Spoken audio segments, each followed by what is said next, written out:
ধরো, সাবধান। এই পয়টা যাব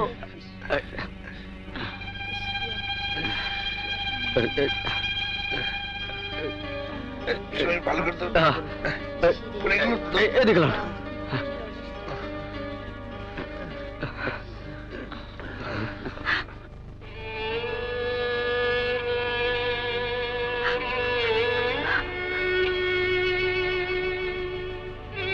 তাড়াতাড়ি গোসলের ব্যবস্থা করেন। তাড়াতাড়ি ভিতরে নিয়ে যাও।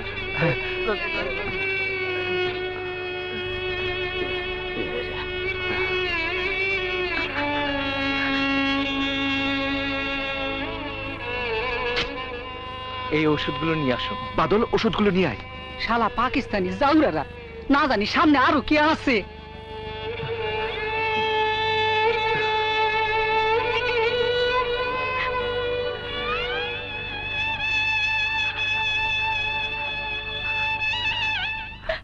আল্লাহ, তুমি আমার নিয়ে যাও, তবু আমার মায়ের জীবনটা ফিরে দাও। চুপ করেন, চুপ করেন।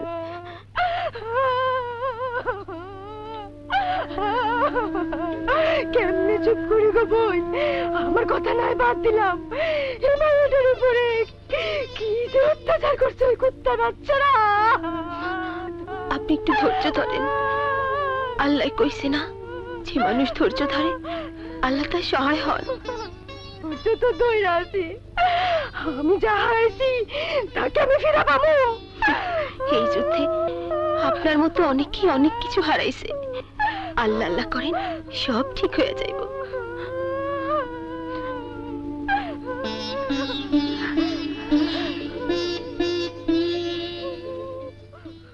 ডাক্তার ভাই, কোথাও ওষুধ পাইলাম না, সব দোকানপাট বন্ধ। আপনি যদি কন তো এখন সেকেন্ডের বাজারে যাইতে পারি, কিন্তু তাও তো আইতে যেতে 5 ঘন্টার পথ। কোনো লাভ নেই।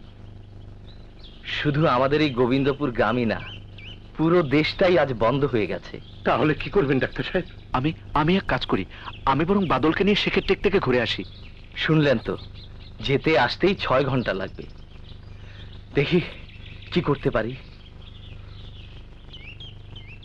ইমান ভাই, সমীর ভাই, আপনারা কে কোথায় আছেন? বাইরে আসেন, তাড়াতাড়ি বাইরে আসেন। কি কি হয়েছে?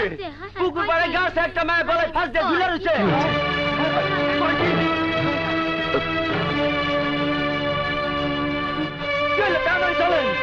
চলেন সবাই। হ্যাঁ।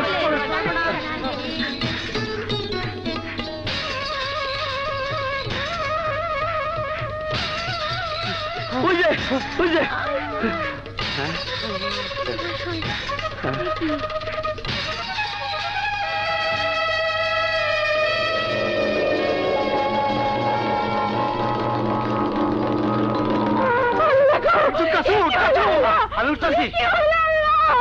কি হলো?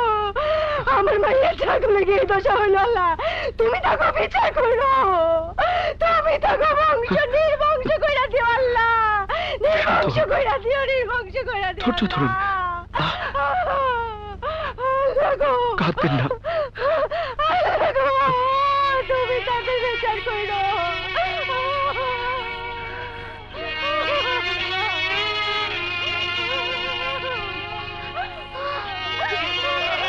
সব ঠিক হয়ে যাবে, কাঁদবেন না। দলে দলে মানুষ ছুটতাছে, কই যে যায় কে জানে।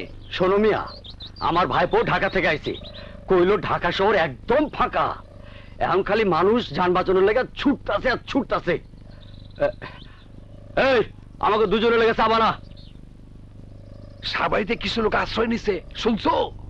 শুনছি, হিন্দু বাড়ি, না জানি কি হয়। হারামিরা তো মুসলমানই মানে না। কিছু খাওয়ান দাওয়া পাঠানো দরকার। কি খাও? হ, চলো কিছু খাওয়ানোর ব্যবস্থা করি।